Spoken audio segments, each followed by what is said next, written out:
Rasuli akram alayhissalatu vassalom bu muborak suraning fazli haqida bir qancha hadislar aytganlar.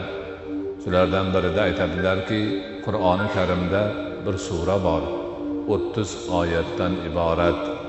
Mulk surasi. Shu sura meni ummatimdan har bir insonning qalbida bo'lishini istar edim dedilar. Muhammad ummatini har birini qalbida bo'lishini, shu suraning yoddan turishini Rasululloh akram alayhissalatu vassalom orzu qilganlar.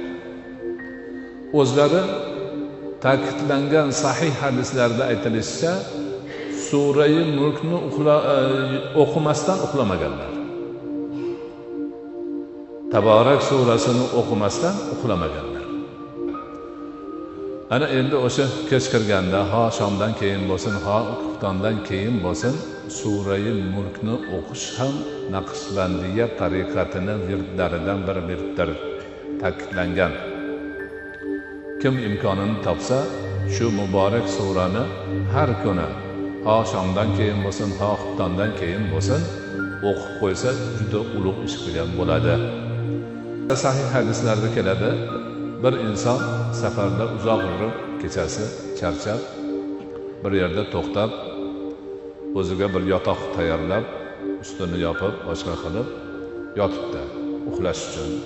Charchagan, qorong'u bo'lgan. Yotsa, qulog'iga yer tagidan Taborak surasini ovozi kelyapti. Bir inson Taborak surasini o'qiyapti, yotgan odamni qulog'iga yer tagidan chiqyapti. Hayron bo'ldi haligi odam. Ertalab turib qarasa, bilmasdan qabrning ustiga yotib olgan ekan. Ya'ni boshini qabrning nimasiga qo'ygan ekan. Qorong'ida ko'rmagan. Hayron bo'lib Rasul akram alayhissalatu vassalomning huzurlariga borib aytdilar haligiga. Ha dedilar, to'g'ri dedilar. Bu sura munjiya, najot beruvchi sura. Qabr egalariga najot beradi.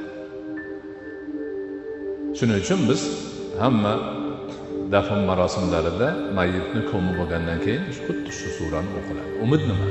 Haligi hadisga binoan najot bersak.